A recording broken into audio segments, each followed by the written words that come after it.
Hey y'all, welcome back to the channel. I thought the hardest part about this conversion was going to be mounting the turbos. I was wrong. Let's get to it.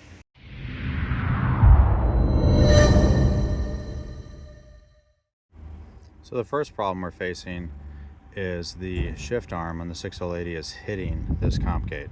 That will definitely not do. We cannot get it. It's only hitting in park. So the first option was to try a through bolt and have it on the back side. The problem is the shifter cable will hit the pan. So now the next option is to figure out, can I shave the shifter cable down and move it up? And that's ultimately what I decided to do. Is I moved the hole up about 1/2 of an inch so it could get past the wastegate. You can see I'm gonna have to line up the shifter assembly. Here it is, completed and ready to go, bolted on. I ended up changing the end of the factory cable to a threaded coupler, and it's all connected and will clear. I did not get a video or a photo of it clearing, but everything goes through the gears. It's got double adjustment, so if it doesn't quite line up, I'm fine. Here I'm struggling with getting it into gear. A little bit of DEI shield and it's ready to go. Next problem to rectify is the 4 inches of ground clearance between the compressor cover and the ground.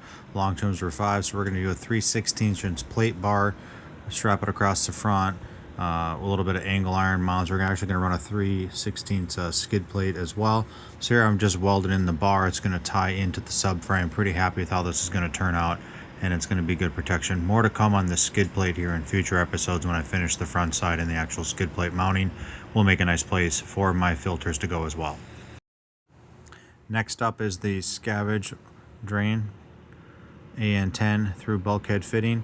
Ended up choosing this location right in front of the factory oil cooler. This is actually right in front of the motor mount location.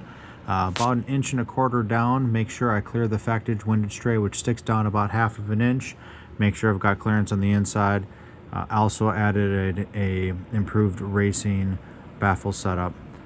Finally, with the thermostat set up, everything is ready to go.